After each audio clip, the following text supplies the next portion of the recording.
The world is under attack.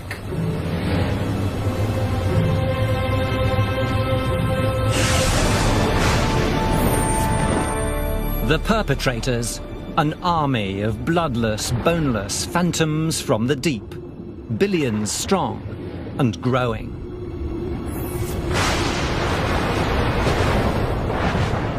They're wreaking havoc on our infrastructure.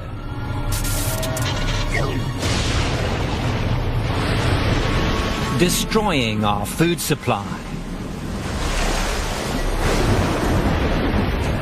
And turning our beaches into battle zones. They were all over the place. She was stung on her chest, her back, her stomach, her face. I think it's crazy. I've never seen anything like this. The invasion has arrived.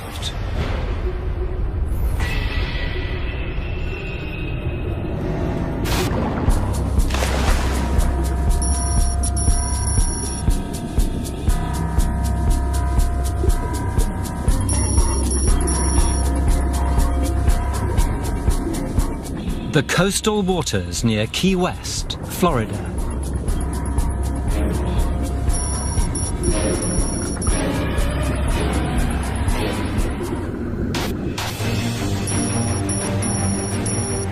Open the dive surface valve. Breathe in through your mouth and out through your nose.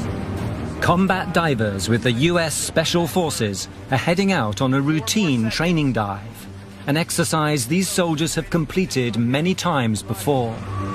Prepare to enter the water. Ready, set, go.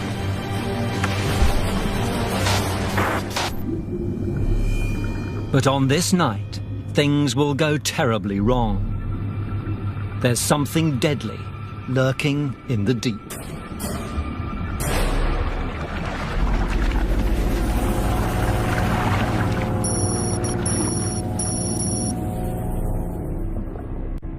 So I'm just going to talk to you. My partner and I were swimming into the beach. Once we got roughly 500 meters from the shore is when I felt the sting. I kind of stopped and swept at it. We surfaced. You all right, dude? No. I told my partner, just to keep an eye on me because I was starting to feel a little off. Once we got to shore, I started losing control of my own body. What's going on? Talk to me. Sergeant First Class William C. Plagg Jr. Hey, talk to me. What happened? Where does it hurt? When I arrived, he started having difficulty breathing. It's starting to hurt everywhere, Josh. Just my lower arms back, and your legs. chest, It was definitely not a dive injury. I started to panic. I didn't know what was going on with me. Can you breathe? It was something that was indicative of dangerous marine life. Hey, give me the ambulance over here. Talk to me. Where are the cramps at? Transported him back to the aid station very quickly. Breathe normally. Medics have seen this dangerous cluster of symptoms before. It's normally associated with jellyfish encounters thousands of kilometers away in Australian waters. They call it Irukandji syndrome. Excruciating, crushing, backbreaking pain. Opiates at maximum doses are not enough. Probably 10 to 15 minutes after the initial sting. And that's when the pain really started to hit. Let's get an IV on. And let's go ahead and do Valium and fentanyl. Let's go ahead and control the symptoms. An agonizing experience, which can be fatal. Full leader wide open. Is it any better after the fentanyl and the Valium? Has it backed off a little? No? I don't remember much. Everything's kind of fuzzy. I remember in incredible amounts of pain. Captain Jason Smith, I'm the diving medical officer here. The classic presentation is low back pain, then shortly radiates to the abdomen, sometimes can go down into the groin itself, followed by agitation, nausea, vomiting, and a feeling of impending doom. The debilitating symptoms can linger for months. Up to a month and a half out, I was still having trouble. It's the worst case of Irukandji syndrome the unit has ever seen, but it isn't the first. We've had a string of about 7 over the last 2 years, where they're all night stings and present almost the exact same way. There is a prime suspect for these aquatic attacks.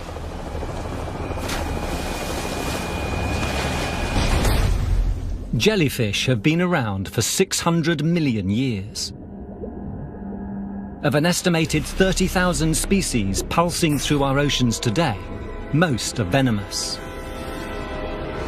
And jellyfish can cause mayhem in other ways.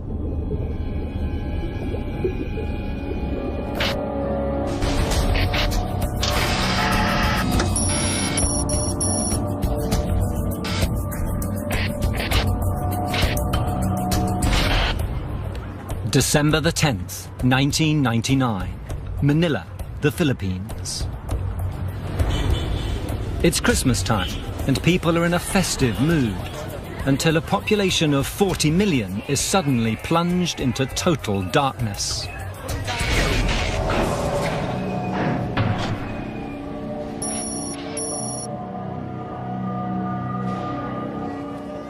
The 10-hour-long blackout cripples the capital of Manila and sparks rumors of a military coup or terrorist attack.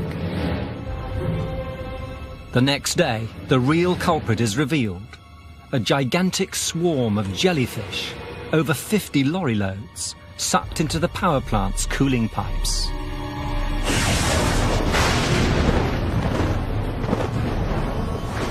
Around the globe, jellyfish populations are exploding. They're becoming a very real threat to anything operating in the water. In 2005, an army of these gelatinous invaders suddenly shuts down a nuclear reactor in Sweden. In 2006, a swarm of jellyfish hits one of the largest aircraft carriers in the world, the USS Ronald Reagan. Clogging its condensers, the jellies partially disable the ship's operations. But they're not just in the oceans. Freshwater species have invaded 6 continents, proliferating across all but 5 US states. They've even advanced into man-made habitats.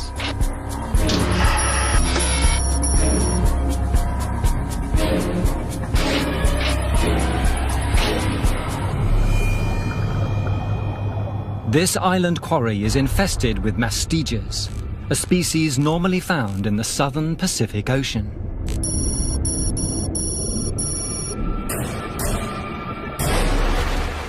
Dr. Monty Graham is a marine scientist from the Dauphin Island Sea Lab in Alabama.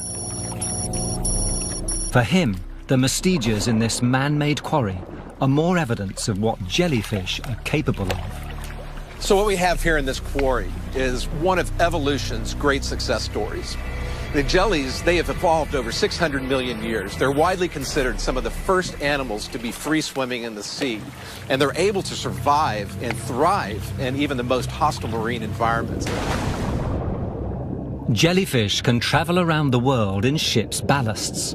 But how a species from the southern Pacific came to this landlocked Florida quarry is a mystery.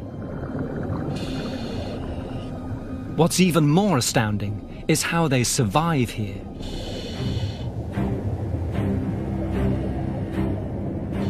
The mastigas have mastered the ultimate challenge. They thrive in this man-made environment without the need of an external food source. These animals live off algae they harvest inside their body. It's this unique relationship that allows these jellyfish to take advantage of this particular environment. They just need to make sure the algae get enough sunlight. And that's why they all swim upside down, resting on the bottom like gardeners, collecting sunlight. It's just one of this animal's survival tactics, helping it colonize the planet and putting it on a collision course with man.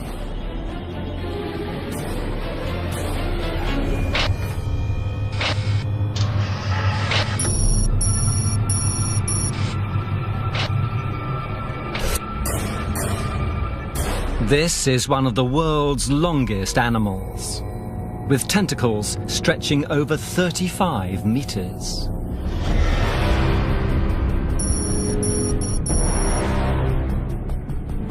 The lion's mane jellyfish normally roam the Arctic, the northern Atlantic, and the northern Pacific Oceans. And when they come in contact with humans, one individual can cause mayhem.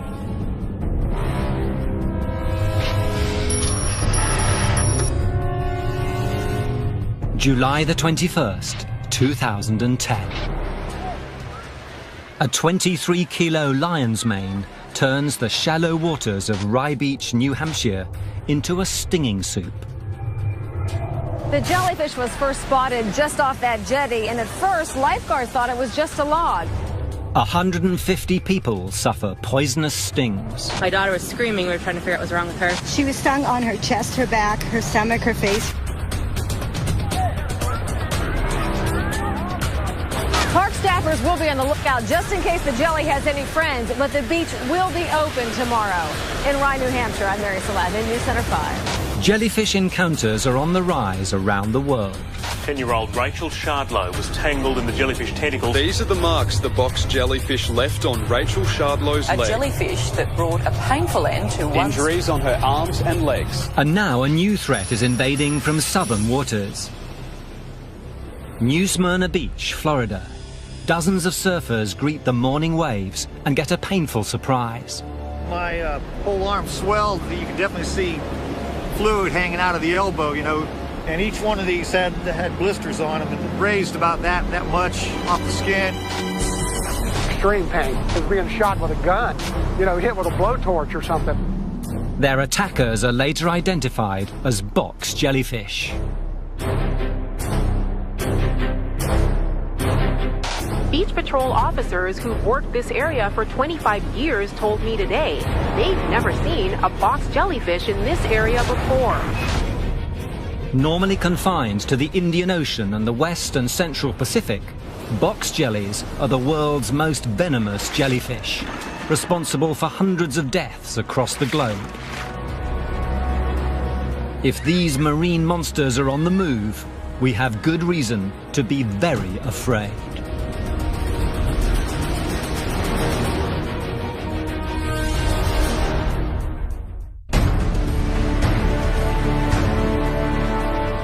The Hawaiian Islands.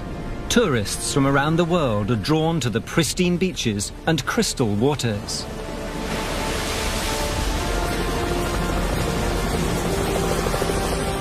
But there's trouble in paradise. The threat, an invader no bigger than your hand.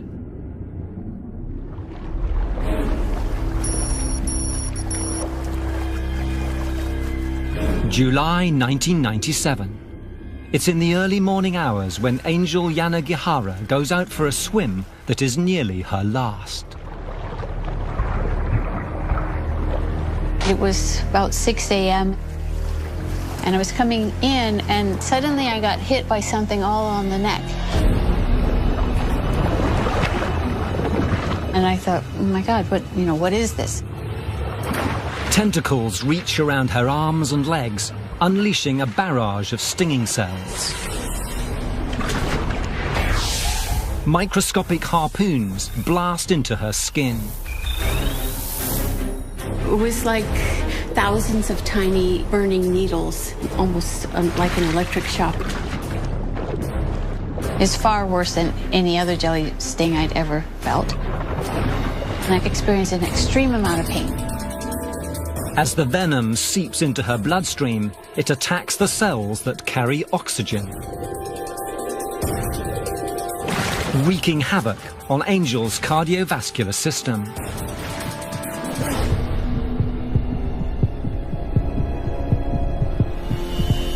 I felt very disoriented, anxious.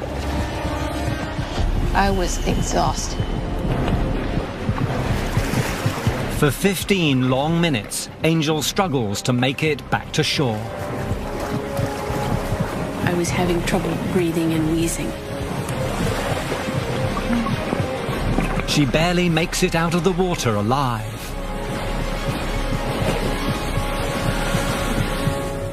And the next thing I knew, I was in an ambulance. Angel's story is the tip of the iceberg. In recent years, Waikiki Beach has become a minefield. October the 30th, 2010. There is danger lurking. More than 200 people were treated for stings in the waters off of Waikiki. Since the 1980s, box jellyfish have been coming here to spawn, arriving about 10 days after each full moon. Those those stings can be very, very nasty. They sting more people here than anywhere else in the world.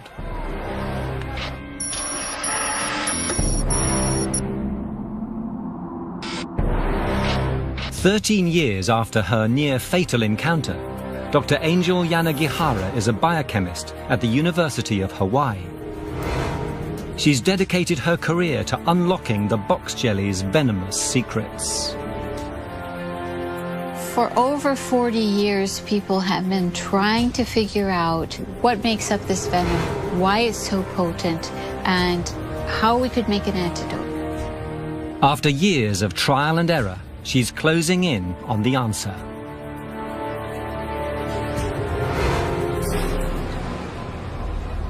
It's the peak of the box jelly's monthly influx. To test her cure, Angel wants a sample of the most potent animals, those which haven't been weakened by a long swim to shore. It definitely is a little outrageous to presume that we could find a tiny little jellyfish in 4 square miles of ocean. Her mission is difficult and dangerous. We're talking about being offshore in, 40 to 200 feet of water at night. There's sharks. So this isn't the kind of thing one does lightly. Watch your computer, and I'll just tap you on the shoulder because you're going to be looking for the jellies more so, and I'll be watching the depth and stuff. The divers make sure they're completely covered to avoid any stings. But the suits can't protect them from everything in the nighttime ocean.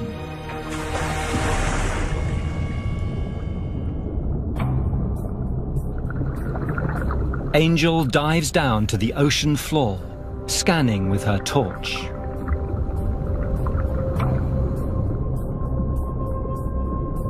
Translucent jellies should reflect in her light, but they are proving elusive.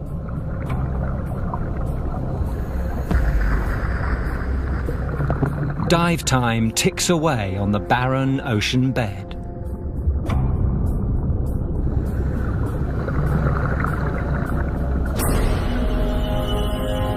Then a familiar shape glints at the surface.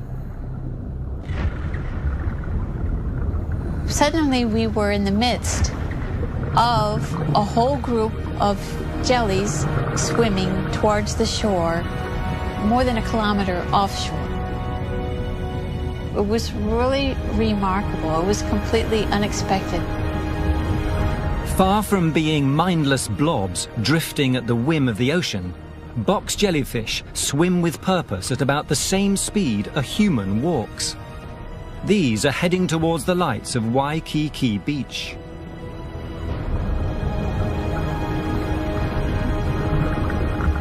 Angel collects some of them for further tests in the lab. It made us wonder, do the eyes play a role in their swimming behavior? While most jellyfish are blind, box jellies have evolved with 4 eye clusters, one at each corner of their cube-shaped body. The clusters are largely comprised of primitive cells for detecting light and dark, but at the center of each is a single eye with remarkable similarities to our own. A pupil, an iris, a cornea, a lens, and a retina. This is astonishing. Which they can rotate to see in any direction. It doesn't make sense. What can you do with such a complex eye without a brain? Angels designed an experiment to find out, and the results are clear. It's pretty impressive. These invaders may be smarter than anyone suspected.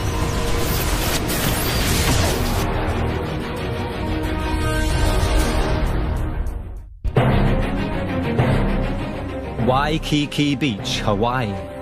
Front line of the box jellyfish invasion.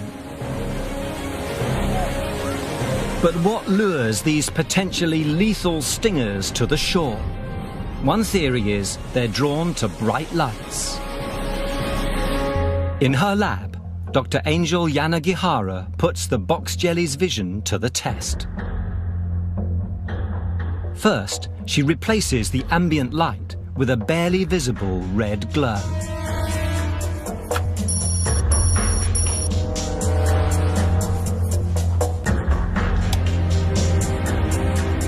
That's really bizarre.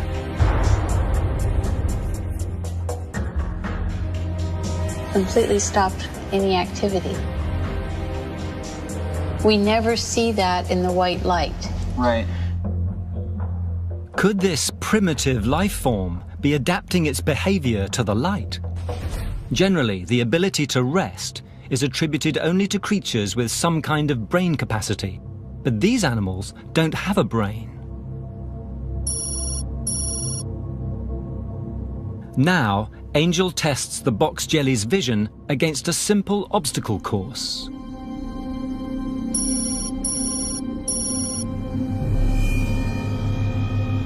Here they come.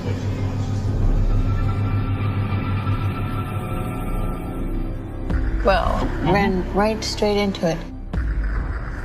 Another collision behind. It's not like anything they would encounter in the natural world, and they're clearly having trouble. But when Angel swaps the clear tubes for opaque ones, it's a completely different story. You see how it slowed down and is avoiding the obstacle altogether?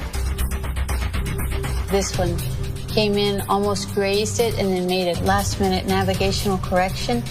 It's pretty impressive.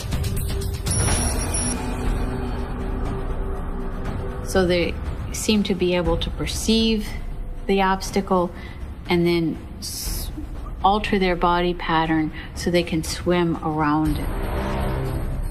But something else is happening in the tank, something which goes beyond this simple test of vision. We've been watching them now for about 10 minutes, and what's really interesting to me is, are they learning this obstacle course? Not only are they making decisions, they're quickly improving their skills. They don't have a brain, they have a neural network. So how do they process that? How are they capable of this kind of remarkable behavior? Does the box jellyfish really exhibit intelligence? Can it learn about new environments? And if so, how can we stop it when it heads towards our shores?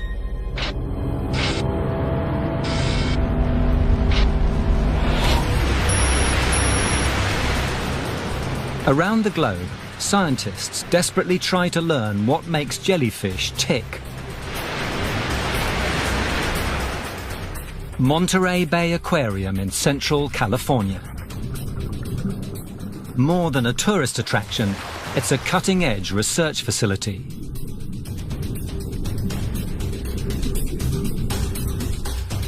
They've perfected the art of breeding jellies on land.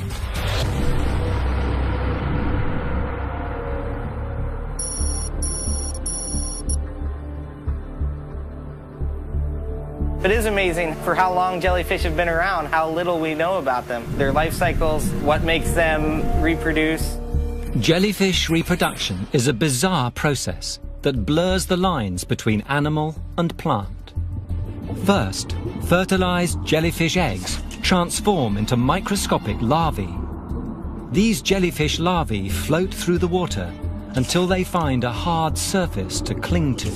Once grounded, they change into cup-shaped polyps, which then clone themselves over and over again, creating the seeds of a billion-strong army whose whereabouts are a complete mystery. They say that we know more about outer space than the deep sea, and so the polyps are out there living somewhere on the ocean floor, and we don't know where most of them are. They can sit dormant for years, probably even decades. Then, when conditions are just right, the polyps begin to grow. They elongate and segment into a stack of baby jellyfish. If we look closely, we can see them right here. A pulsing brood of alien-looking life forms. And then one at a time, the baby jellyfish will release and swim away and grow up into adult medusae. It's the birth of a new jellyfish swarm, and researchers here have discovered how to trigger this process at will. One of the best ways is to change the temperature of the water. Biologists suspect that global climate change may be contributing to the escalating numbers of jellyfish. But there are other factors too. The natural order of the oceans is under threat, and the jellyfish is perfectly poised to move in. The Gulf of Mexico. May the 19th, 2009. A remote control vehicle captures some shocking video 900 meters below the surface. A rare deep-sea jellyfish, never before seen in these waters. With its paddle-like arms, the 6-meter-long Stygiomedusa gigantea clings to the base of an oil exploration platform.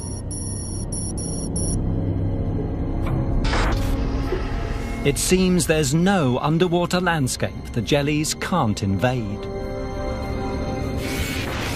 Man-made structures in the Gulf of Mexico make for a perfect breeding ground. In 2000, the Gulf of Mexico is overrun by millions of Australian spotted jellyfish, devastating the fishing industry.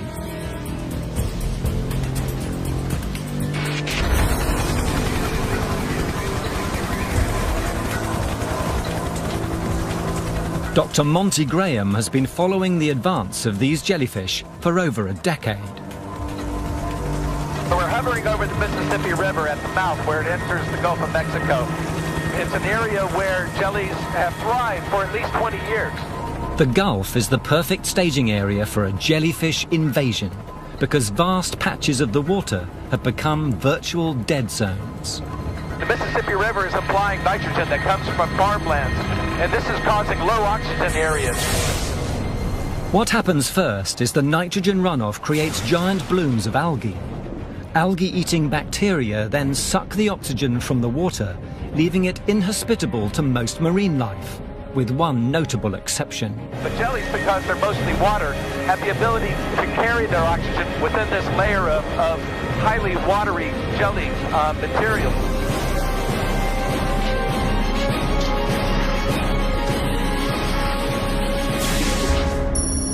Back in his lab, Monty has designed an experiment to see how these dead zones affect the most basic life functions of fish versus jellyfish. His assistant prepares 2 tanks, one with low oxygen and one with a normal level. All right, so the low oxygen is 1.2, the high oxygen is 8.7. So that is pretty much what we have when the oxygen is low in the Gulf here. So it's pretty reflective, and you can already see that the jellies are doing pretty well in the low oxygen and the high oxygen. So both of the fish, when they go in, look relatively happy. Jellyfish look good. Everybody's swimming.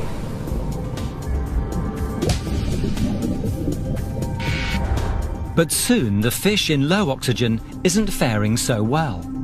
It can't leave like it might in the Gulf, so it grows still, trying to conserve energy. You can already kind of see that this fish is behaving a little bit differently than this fish over here. Every now and then he looks like he's taking a little more gulps and trying to ventilate his gills. The jellyfish seems completely unaffected by the lack of oxygen, as the fish slowly suffocates. The jellyfish on both sides seem to be about the same. So advantage jellyfish and disadvantage fish.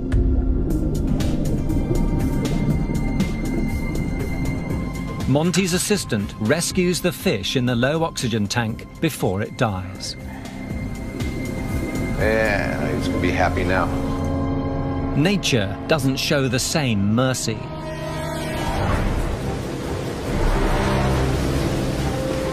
All year round, Monty's team tracks jellyfish in the northern Gulf of Mexico.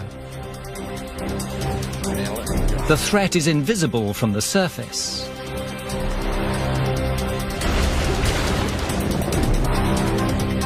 But enter the world below, and the magnitude of the onslaught is revealed.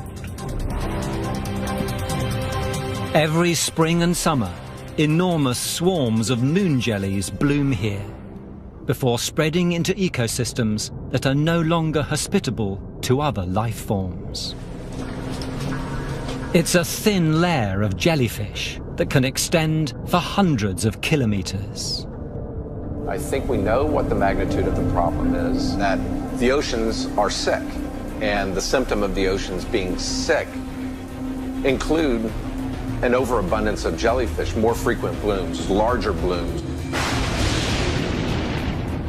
From the South Pacific Seas to the northern Atlantic Ocean, there are some 150 dead zones in the world, and their number is growing. From these human-induced breeding grounds, billions of jellyfish emerge, looking for food and moving in on our turf. The future of our fishing industry is in peril.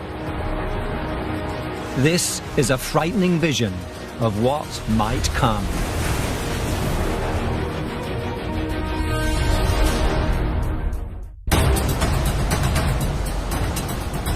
A jellyfish invasion is putting the world's fishing industry in peril, and the fishermen of Southeast Asia are on the front line. Their nets are full, but not with fish. These are nomoras, the most colossal jellyfish species on the planet, weighing twice as much as a man. For the past 10 years, they've been swarming the region in their millions. Jellyfish researcher Dr. Monty Graham has travelled halfway around the world to see these giants in the flesh. He's with a team of Korean scientists at the tip of the Korean peninsula in the East China Sea. They're heading straight into the enemy's tentacles.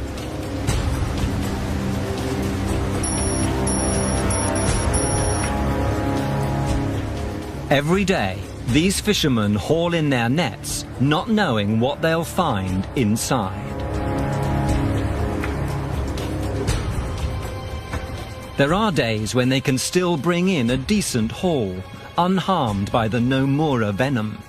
But today is not one of those days. The swarms are already here.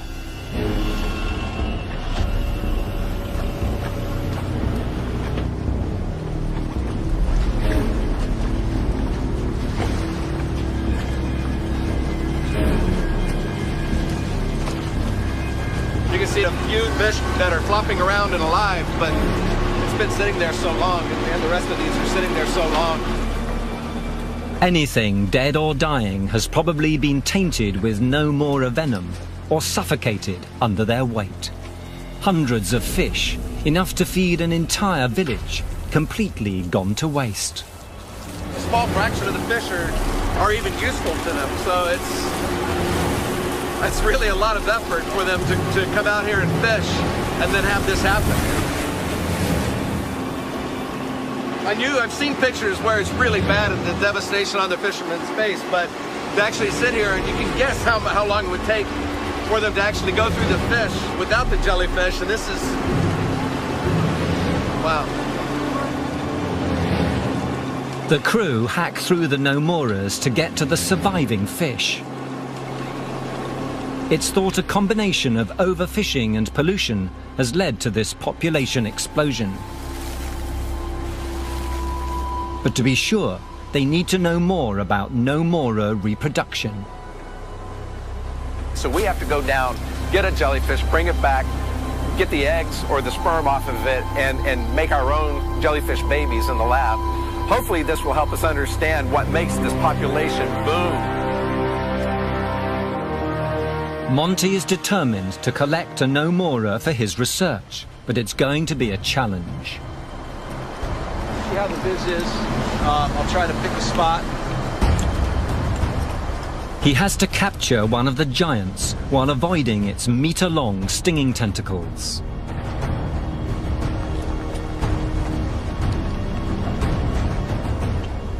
And he has to do it in overcrowded waters with poor visibility.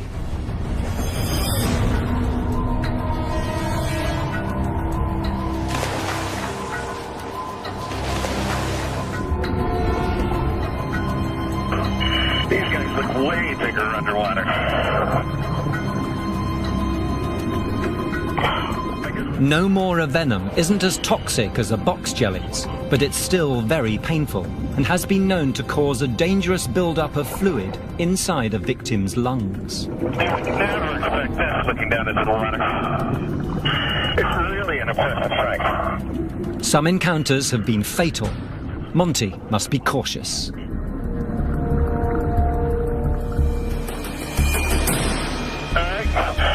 Let's get a bigger specimen pack and pull one of these out of the water. Let's try this one over here.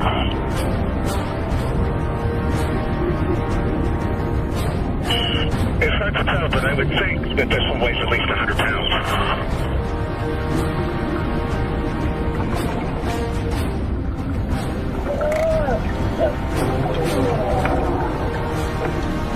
Okay, let's try again. We need to do it from the top and pull the bag over its mouth.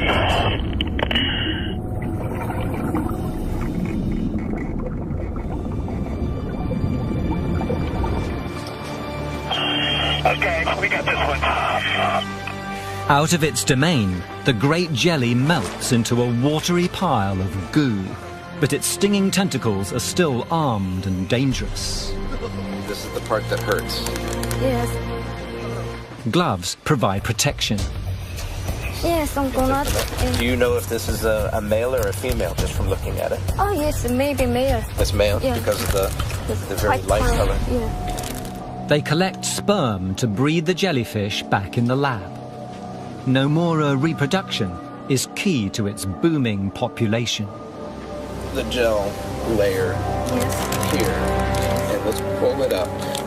What always fascinates me about jellies is that they are essentially one cell layer thick on these two surfaces. And this is about 96% water. 96%. So these guys can get huge with very little energy. With this ecosystem's food chain already depleted from overfishing, it's feared these swarming giants could squeeze out other life forms completely. Nomura's jellyfish is the poster child for what might be happening in our oceans when we do the things that we do as humans that change the system in a way that favors jellies. But this could just be a sign of what's to come. Off the California coast, scientists discovered that the jellyfish invasion isn't limited to the world's coastal waters. They're swarming in the open ocean as well.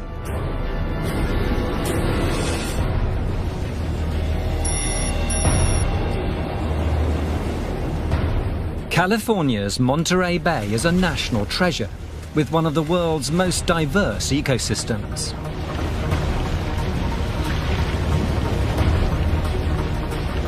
But this marine sanctuary might soon be overrun.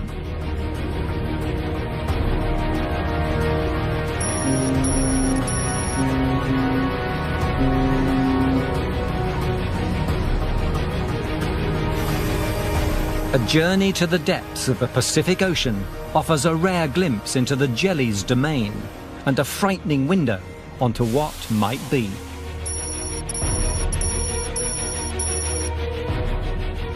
Every week, these scientists send a robotic submarine more than 3 kilometers into an underwater canyon.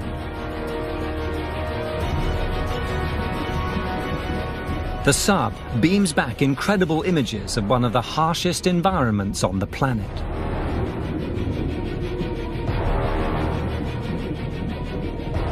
There's no light, barely any food, and the water pressure is so intense it could kill a man in seconds. And still, the jellyfish are thriving.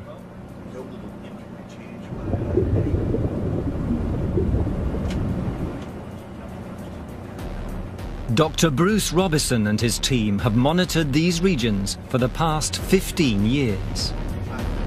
The water here is getting warmer.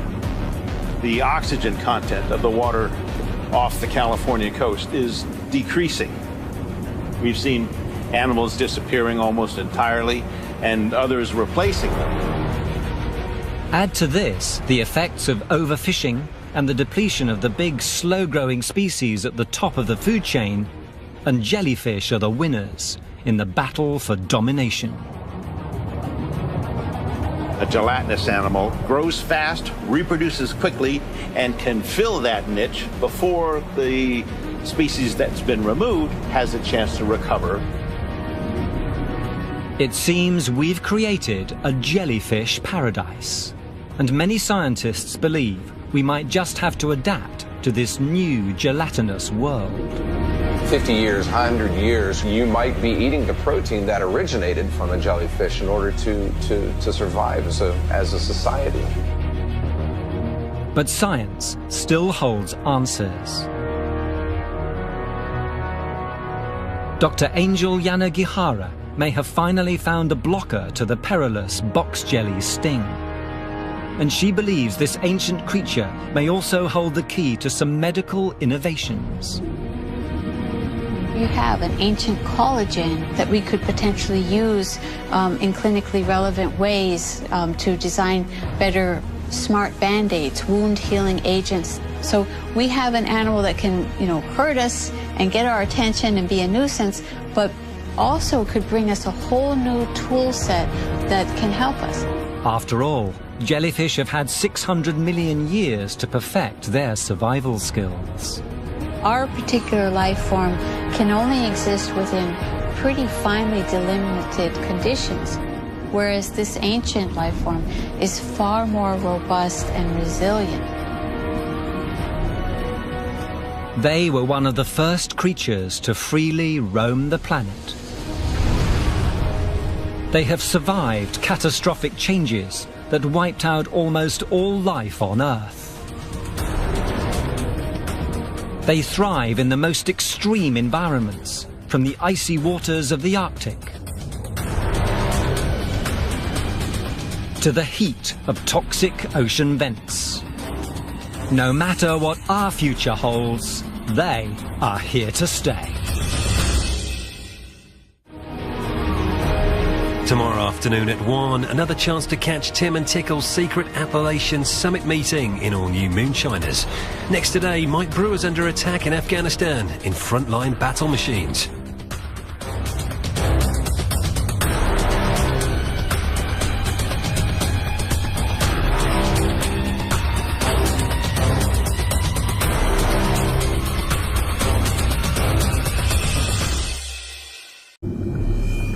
But on this night, things will go terribly wrong. There's something deadly lurking in the deep.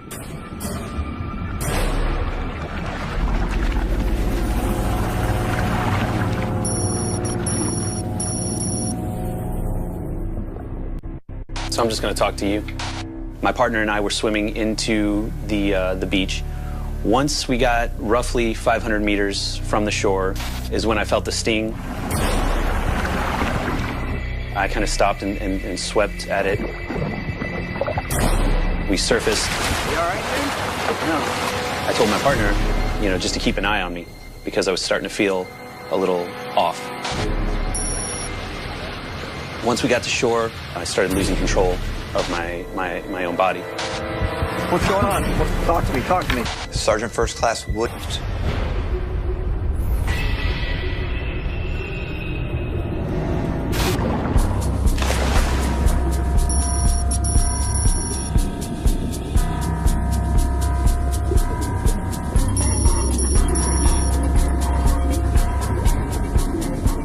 The coastal waters near Key West, Florida.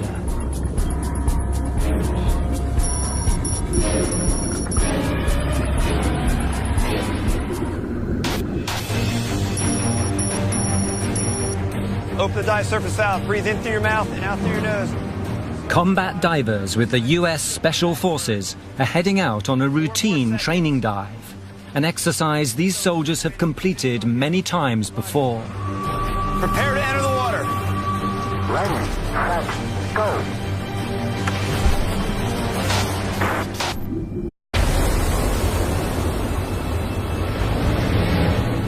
The world is under attack.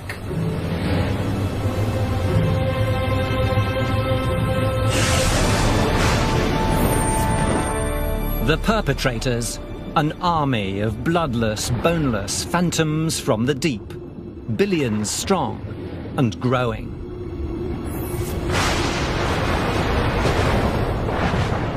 They're wreaking havoc on our infrastructure.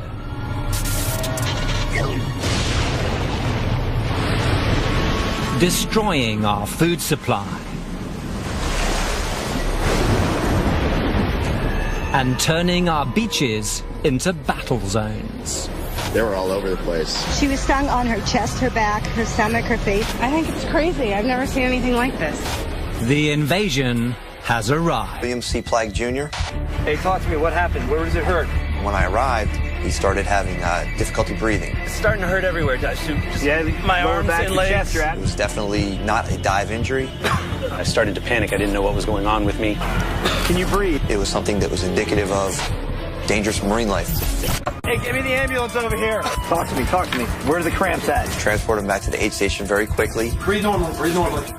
Medics have seen this dangerous cluster of symptoms before. It's normally associated with jellyfish encounters thousands of kilometers away in Australian waters. They call it Irukandji syndrome. Excruciating, crushing, back-breaking pain. Opiates at maximum doses are not enough. Probably 10 to 15 minutes after the initial sting. And that's when the pain really started to hit. Let's get an IV on. And let's go ahead and do Valium and fentanyl. Let's go ahead and control the symptoms. An agonizing experience, which can be fatal. Full leader wide open. Is it any better after the fentanyl and the Valium? Has it backed off a little? No? I don't remember much. Everything's kind of fuzzy.